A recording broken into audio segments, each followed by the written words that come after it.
Oh my God. I didn't think we'd ever get here. It only took us about 4 hours to figure out how to do this audio, Ethan. But I think we're finally up and I think we're running.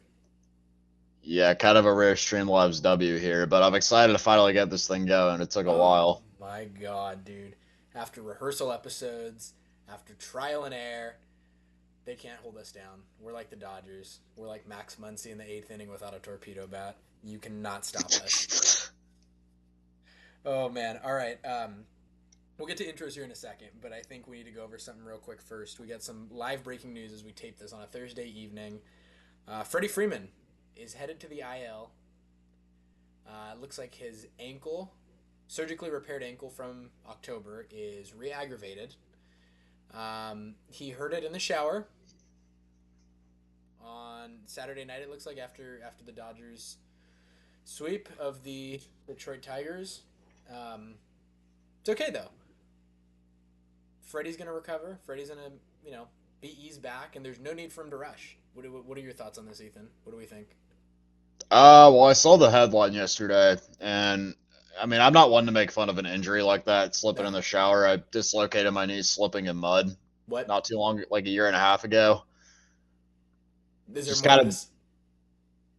yeah, that's a story for another time, Oh my not for the God. opening intro, but yeah. So I'm like, I should not be making fun of Freddie Freeman for slipping in the shower, but Yeah, it felt like a New York Mets headline, but it happened to be for the Dodgers, and I don't think it's going to be a permanent thing. I think he'll probably be back by May. should be good. For the love of God, I hope this means we can move Max Muncy away from third base. Why Kike Hernandez is playing first and Muncy's at third is a mystery to me. I don't I think we use this as our time to get Max back at first base, let him take some reps. Freddie's left-handed, right? I'm like fairly certain as a fielder. So I think he, he is he. I don't really care because I would rather at this point have Freddie Freeman play third base and just let Max Muncy go back to first. Yeah, no, Um, he is righty. I remember he played third base for a stint in Atlanta. I mean, I'm just saying. I think he did. I'm just saying. I Okay. might be I might be daydreaming right now on that. Do not take my word for it, but Okay. Yeah, that sounds about right. I know Pujols played third base at some point in his career too, so anything's possible, really. Miguel Um, Cabrera too. Miguel, oh my God, that was the worst fielding I've ever seen in my life. Do you remember that season? I think that was his Triple Yeah, Crown year too. yeah, I do. God, it was abysmal. But anyways, the main thing. Freddie Freeman is going to be out for a little while, and dude, take your time. Freddie's royalty in LA, so I don't think anyone's rushing him back or feels the need that he needs to come back any quicker. Take your time, Freddie. You'll be fine. Rest that ankle. Don't roll that ankle, and might I suggest get one of those little shower, not rugs, but like suction cup things, anti slip.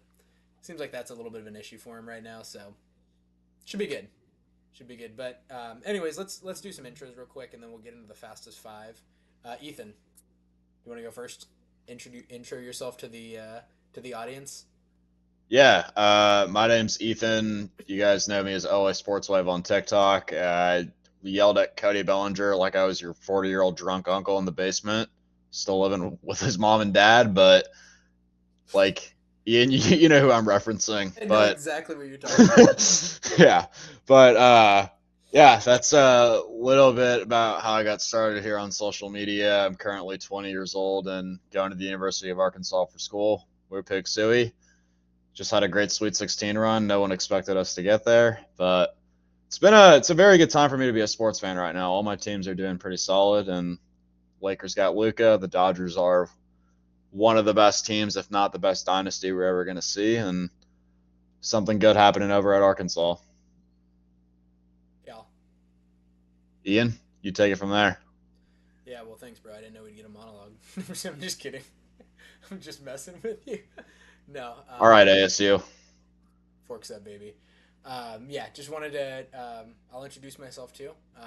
I'm Ian. You can follow me on my socials down here at Ballpark ELA.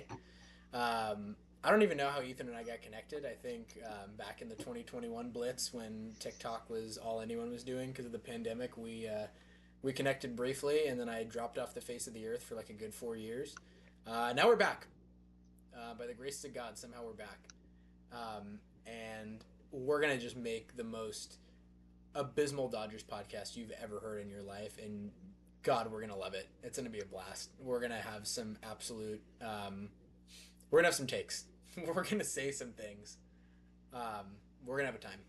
So, my guy, let's get into it. Let's kick it off.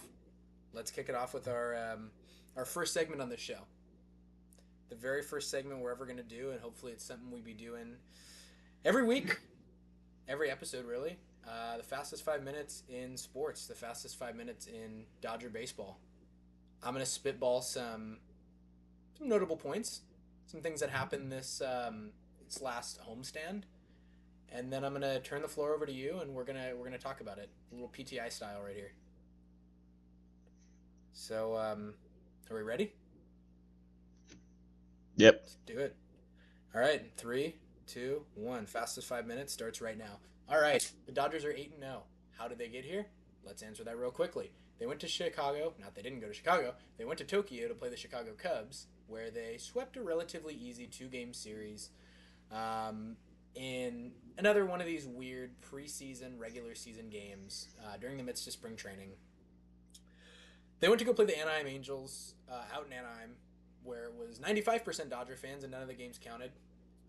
Mookie Betts was throwing his guts up, but somehow, despite losing 20 pounds, went on to record multiple home runs, including a walk-off home run in the second game of the Detroit Tigers homestand after winning opening night. Followed that up by a sweep of the Detroit Tigers. Relatively easily took care of business, but Detroit did not let them off the hook easy. Roki Sasaki had a rough night in his first start. He cried. Jonathan LaCroix's a scumbag, and we discovered all that when he decided to talk trash. But nevertheless, the Dodgers came away with the win. Roki's rough start was erased by an incredible bullpen that's just picked up from where they left off last year.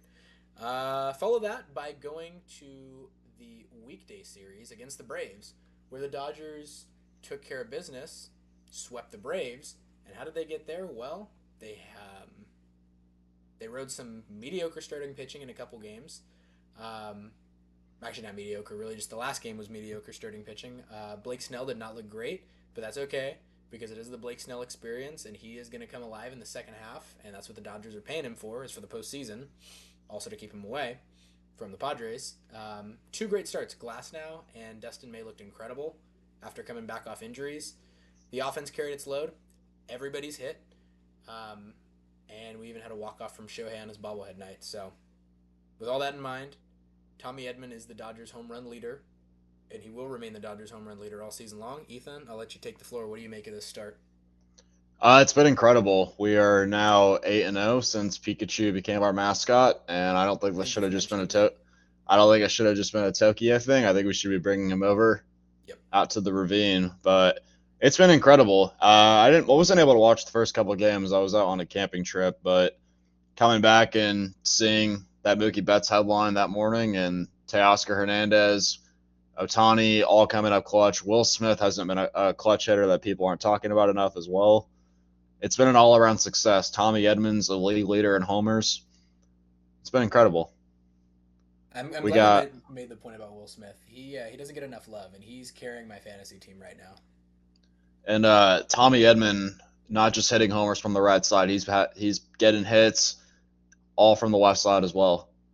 And he's been making some spectacular defensive plays. It's just been all-around great team ball, and a big thing for me is that the chemistry feels like the 2017 team, the most it's been since then, and we have twice the amount of talent than that team had, which is crazy to think about because that 2017 team was pretty remarkable. Yeah, I couldn't agree more. The 2017 team, we still talk about it to this day because of how special they were. But, God, there's been a lot of good Dodger teams, and this one just feels...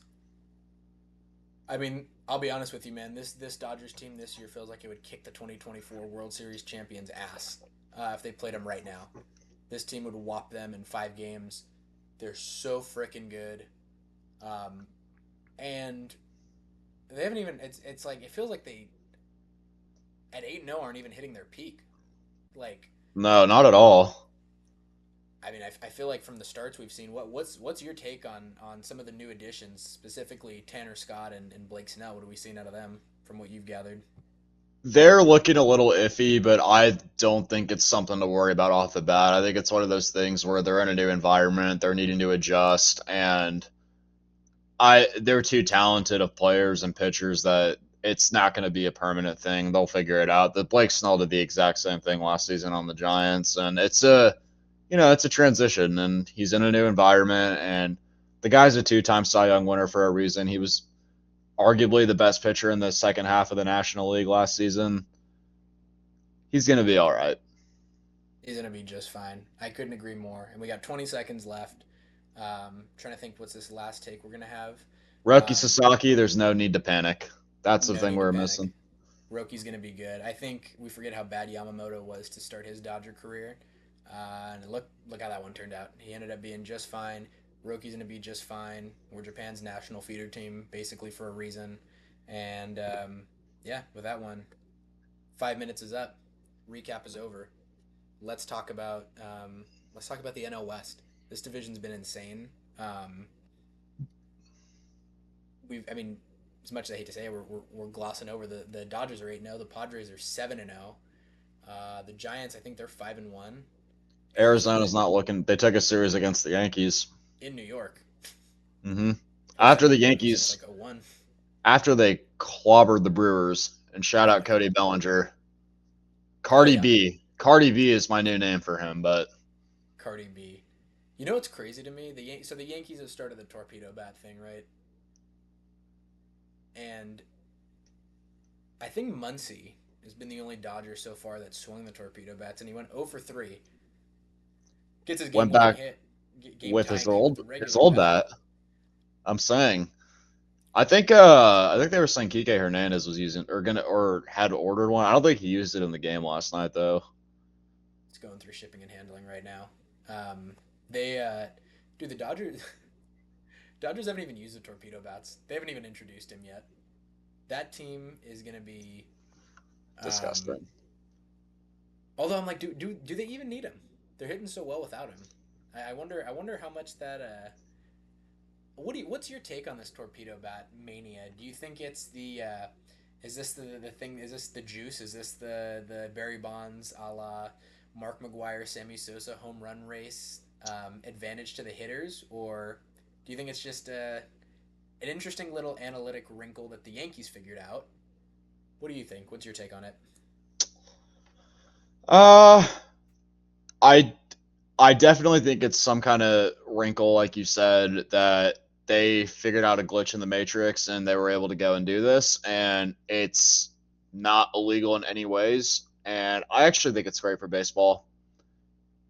You go and look at that Yankee series to open the season, and if that's going to be a new thing with baseball and offense, it's what the Yeah. fans want to see. We're at a stage right now with baseball where I think we're about to enter a renaissance period. Um, how am I blanking on his name? Colin. It's 12:30 at night. It's late. Colin Coward. Oh, Colin Coward, my king. Ca- yeah.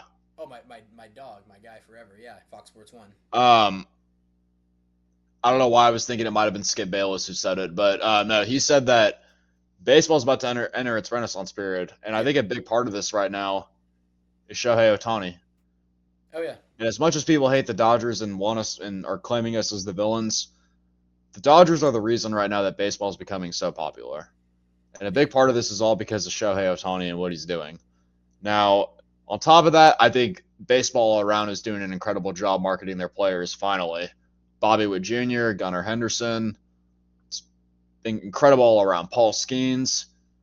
But what's missing is something like this with the torpedo bats where people were watching baseball and people were juicing. That was what baseball viewership was at, I believe, one of its highest points. And I know for sure, like, one of the most popular times. And it's because the game was exciting. And as me as a passionate baseball fan, I don't mind a pitcher's duel. But if you're trying to get someone new into the game, they want to see home runs. They want to see stuff like what the Yankees were doing last weekend. And you have something like these torpedo bats now where, I mean, we saw Ellie De La Cruz had one of the best games of the season so far, and it Yeah. was using a torpedo bat. And if that's what's gonna, I mean, me as a fan, I'm loving it, and it's making games even more exciting than they already are for me. So I can't imagine what it's like doing for a new baseball fan who is just getting into the game. And I think this is only going to skyrocket viewership right now, and it's what the game needs. No, I completely agree. And one thing that I think baseball's culture for a long time has struggled with is I think we get way too wrapped up in the old heads view of wanting to obtain tradition and not wanting to change the game and not wanting to appeal to the casual fan. Well, guess what, dude? The casual fan is what grows this game. That's what makes it a lot of money. That's what brings a sport to new heights. That's what brings the sport back to the glory days of the 90s, or even before. I mean, it's called America's pastime for a reason, and it's sad that most of our lives, baseball has been rendered rather irrelevant. I mean, outside of when I was a little kid, ESPN doesn't talk much about baseball. This is the time that I think baseball, like you mentioned, having a renaissance period. Now's the time. Not only is the NBA down, but the MLB's product is never been better. Um, at least in our recent lifetimes, this is perfect. You have the superstars all on the best teams that matter. I mean, it's no offense, but yeah, baseball's a little bit going to be the haves and have-nots, and that doesn't mean that teams from bizarre markets like Arizona can't build a good team. But these torpedo bats, yeah, this isn't a draw on casual viewership. Don't worry about catering to the obsessive fan. The obsessive fan's gonna watch. The obsessive fan, no matter what changes to the game you make, me, I'm the obsessive fan. I'm gonna watch regardless. I don't care. Like you've got me. You've got me looped in. You've got us looped in regardless. If we can convert people like some of my friends that don't watch baseball, and this is something that can draw them in. This is something I hear people talking about. It's a great sign. Also, sidebar. Um, let's give a round of applause for these torpedo bats. The analytics nerds finally have gotten something right. These goobers have been walking around talking about XWOBA and WRC plus for too long. They finally come up. WX bacon sausage. Yeah, WX breakfast foods, and now we finally get something useful out of you guys. Congratulations! It only took you about 25 years to the Brian Kennys of the world, but thank you. We finally got something good from you guys, and these torpedo bats are. It's gonna be interesting. We're gonna see a lot of Anthony Volpes having MVP caliber seasons for stretches of the year. Yeah, that's a. I don't. The people who are hating on it, it's. I'm not gonna use. I don't want to use the quote from Moneyball, but adapt. It's going to be a new era of baseball, and it's going to be the legal version of sticky substances. I agree. Let him bring Spider Tack back too. What the hell, dude? Bring it Yeah, back. no, we need I don't really. I never understood the thing with spider tag because did you see that there was some study with data like pitcher injuries spiked immediately after they got rid of it. Yeah, I mean, Dodgers have struggled with that for a lot of years, with their pitchers just getting hurt. And I wonder if it's a combination of. I think Tyler Glass now talked about it. It's the way you have to grip the ball, and the stress it puts on your arm. The spider tack actually kind of helped with it. So I don't. The Dodgers. You've probably noticed we have a lot of issues with our guys getting hurt. Obviously, spider tack hasn't been a thing.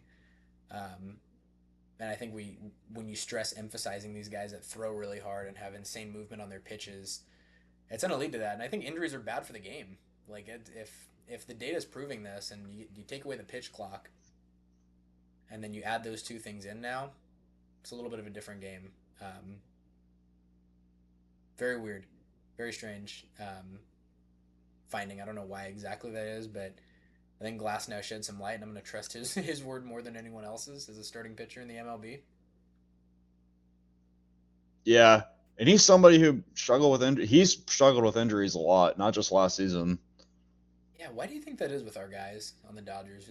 It's been a thing. Almost everyone in I that don't know. rotation's working their way back. Do you think they emphasize on because they find these guys with the nastiest stuff, like just the most disgusting pitches, and it Dustin hasn't May. always been like that. Yeah, Dustin May's got one of the most. What is it? What It's like a what a what a comeback, by the way. oh my god, against the Braves too. That's not That necessary. I don't care was that they're 0-7. That's not an easy task. no striking out that lineup to start the game. Very impressive. Um, Austin Riley, Ozuna from the Braves. That's not an easy start. Ozuna from the Braves. No Acuna though. That team's just not the same without him. When's he coming back? And I think he should be back in the next month or so. Okay. Probably in May. Baseball's better. He's another guy. Baseball's better when he's there. We did get the fastest guy in the league though. I don't know if you We saw did that. indeed. We got our own Gerard Dyson, so I'm stoked about that. That's gonna be, dude. It's gonna be such a fun season. It is. Um, what do you think about this NL West division though? I mean, the Giants were obviously our rival. Obviously, always have been, always will be. Um, is this Padres beef still going? I mean, they're 7-0. Uh, it's tough for me with the Padres. I thought they got worse over the offseason, and I They don't, did. I don't think they're outside of losing Profar. I don't think the lineup got entirely worse, but I don't really see how I don't think. I think they needed to make improvements on that rotation, which they didn't do. Uh, the bullpen, they lost Tanner Scott, and they gave up a lot to get Tanner Scott in the first place. What worries me about San Diego is when we get into the dog days of summer and you need that rotation to be firing on all cylinders. I don't know if they're going to be able to keep up in the National League. And it's not to say that they're a bad team, but you got Arizona, who is going to walk in with one of the best rotations this summer, is only going to get better. They have all the talent to move to get another starter at the deadline. It's a very nice looking team and organization right now. San Francisco is another team that's looking very solid to start. They had a very good offseason. They have a lot of young pieces that they're going to be able to call up. How I look at this is when you're in a tight race like this, the team that has the best organization, not at the major league level, but all throughout, those are the teams that are going to be able to make it through in the end. Because it's not just your team that at the major league level. You have to have every single part of it in your affiliate and minor league system firing away on all cylinders as well. And you look at a team like the Dodgers. Last season, they had a AAA rotation at one point. Terrible. Every single pitcher pitching had gotten called up from the minor leagues. And it's baseball. I don't wish this upon any team. I don't wish this upon any player, but there are going to be points in the season where you don't have many of your guys. And I can tell you right now that's going to happen to the Dodgers at some point this season. I don't wish it to happen, but it's the nature of the game, and that's what happens. And you see, that's why Andrew Friedman went and made all those moves last offseason. Yeah. Our bullpen doesn't even have Michael Kopech in it right now, and it's the best bullpen in the league. Oh yeah, And they're bringing in guys like Jack Dreyer, yeah, guys you've never heard of, and they're carrying the weight. I mean, pitching multiple innings. Kasparius is outing against the Braves. He got out of that jam. That's a incredible. great bullpen. And you might have by the middle of June. Again, I do not wish this to happen, but there could be a situation here where Tyler Glasnow, Blake Snell, Otani's a question mark. He might not. He might not take the mound this season. I don't think he should. Really, That's a conversation for later. But I don't. really. I'm a little skeptical with him coming back this early because of Garrett Cole. It's his second time recovering from Tommy John. I just don't think that if he feels 100% comfortable and he's going to know better than anybody. If he feels 100% comfortable, then I feel 100% comfortable as a fan. But the dude's the best hitter on the planet.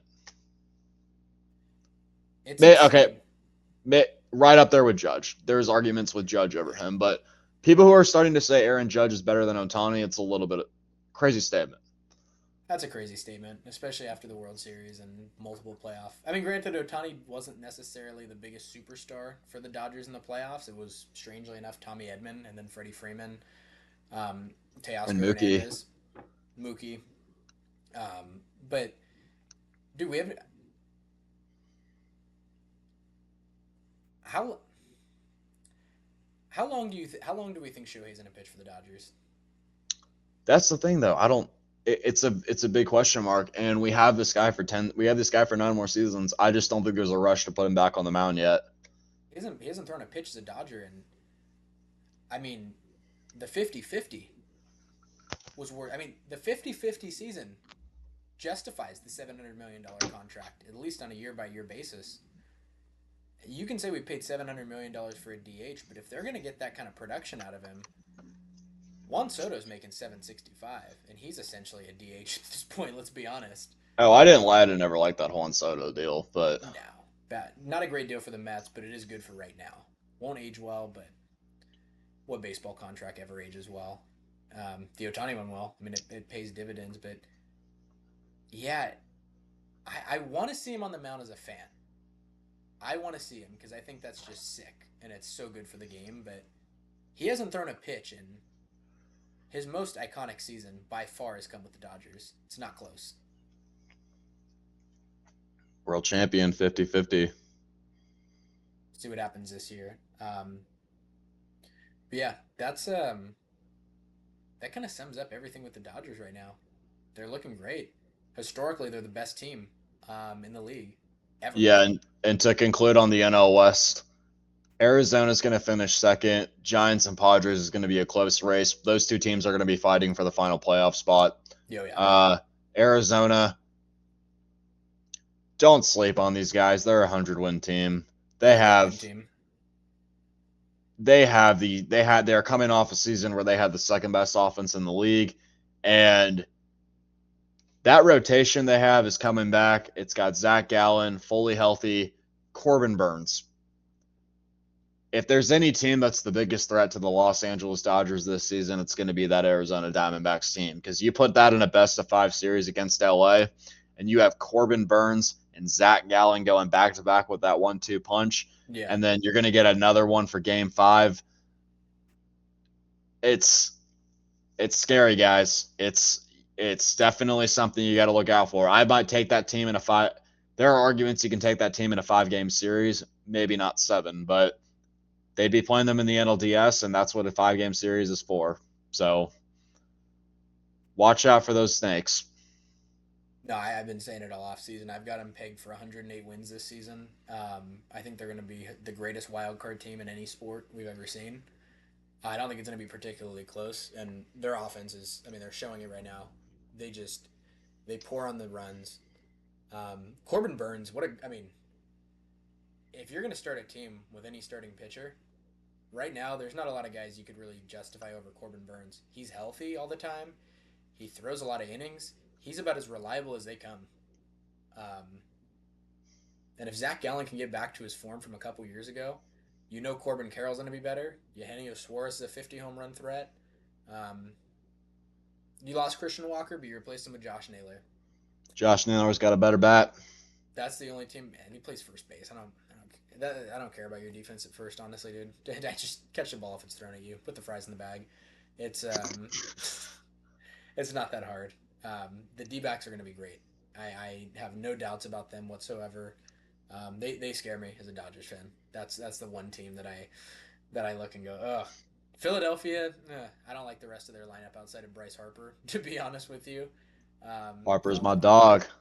Yeah, Bryce Harper's a man. I love that guy. But the rest of that Phillies team doesn't impress me. Same with the Mets. I love their lineup. Their rotation's iffy. Nobody in the Central yet. Though I think Hunter Green's next to Corbin Burns, one of those kind of guys. So you would just start your team around, even when he's puking on the mound. And yeah, Arizona's a threat. I would be not my first choice in the NLDS if a playoff started today, which is a disgusting thing to say on the 3rd day of April.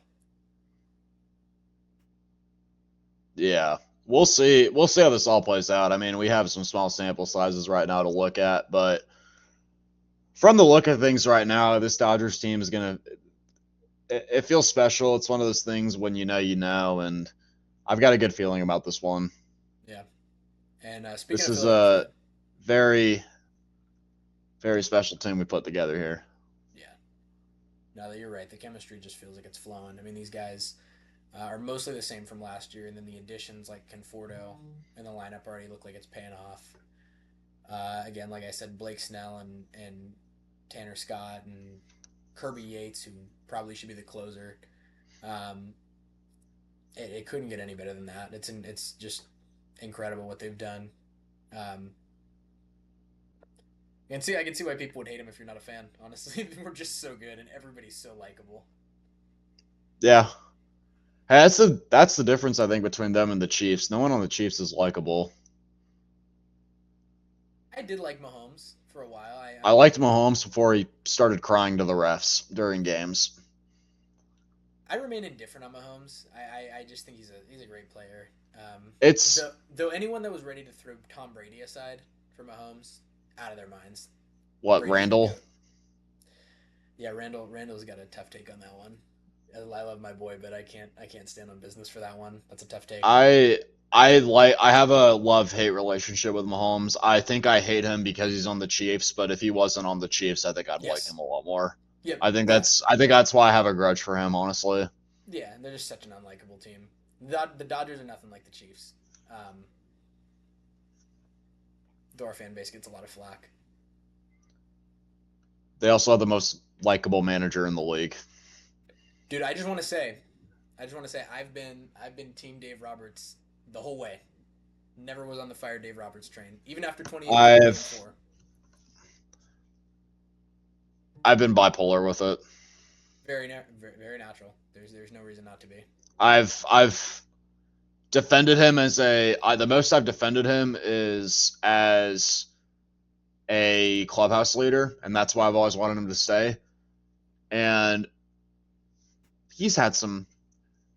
I'm not gonna change switch up because we won the World Series. I think he's still had some questionable decisions, but I think every manager's made a bad decision, and I think him making those bad decisions in the past is one of the reasons we ended up winning it all last year. He learned from those mistakes, and I think one of the biggest indicators of that was letting Walker Buehler stay in one inning, letting Blake Trinan finish out the World Series, Yeah. or the eighth inning, and then Walker Buehler came in and shut down the door. But in past situations, I think he would have pulled Trinan. Well, it's just another example, dude. It's why I used to be a big analytics guy. I'm very much indifferent to it now. I think it's got a time and a place, but I think Dave Roberts being overly reliant on analytics for most of his career until the end doomed him. Now I think he's figured it out and understands the role of where it needs to be and where it doesn't need to be. Um, and I think that's kind of what the Dodgers have done for a while. I feel like a lot of their signings and the guys they brought in were these strange analytic pickups, a little too moneyball, and they realize, hey, there's a tried and true way to play this game. You get the best players, and you're going to win the most games, and you're going to win a World Series. That's what they've done. For Um, sure. but to put a button on the first episode, what closing thoughts? What's one last thing you want to get off your chest before we send our good friends home? I think Roki Sasaki is going to have an incredible third start this weekend. That's my biggest prediction for this weekend, and yeah, I'm looking forward to seeing what happens, and I hope on this next episode we're recording we are 11-0. Who's making it to the championship on Monday? What's our final four? Who's winning it? It's going to be Florida and Duke, and I'm taking Florida. Ooh, I'm taking Duke, but But Cooper Flag, best in the nation. I think Florida is more experienced. I think Duke's a better team, but I think Florida is a national championship team, and I think Cooper Flag might come up short, but that dude is going to be It'd be a dog. one of the greatest stars the NBA has ever seen. It's going to be Yeah. incredible. I think Auburn. I And think Auburn and Duke and Duke pulls it out. Janai Broom is a monster. Dude's an absolute beast. Best center in the nation. it'll be it'll be fun to see, but this is definitely the most checked out I've been of the Final Four. I'm not a big fan of what the NIL's done for college sports and having an all one seeded Final Four. I'm not a. I would have liked a better tournament this season. I don't think it was very interesting. Really, a lot of people want more upsets, which is I funny for want us more as Dodger upsets. fans. That's a hilarious thing for us Dodger fans to talk about. It's not even. It wasn't even that. Just the games weren't interesting. I mean, we saw there were blowouts left and right in the Elite Eight, Yeah. and no bias here, but Arkansas had maybe two of like the five closest entertaining games. We had that game against St. Yeah. John's, and then the Texas Tech game, which we're not even gonna, we don't need to talk about what happened there. But and Texas Tech and Florida was good too. Yeah, Texas Tech played some great games. They sold. They did indeed. They pulled a Arkansas Uno reverse card, but Yeah. Well, we got a great weekend series coming up. Um, I wish nothing but the worst for whoever decided to put any Dodger games on Apple TV this year. I hate you. No, I won't be purchasing Apple TV anytime soon, but I will be watching the game. Don't ask me how. Um, anyways, thank you for listening to our first episode. We're gonna have more of these coming out soon. When me and this guy can coordinate around his class schedule, how we're gonna get these out. We'll have a little bit more of a set schedule for you too, so you can know when to expect these more and more. But until then, our good friends, very pleasant good evening, good morning, wherever you may be, and we'll talk to you after this Philly series. go Dodgers. Dodgers in two.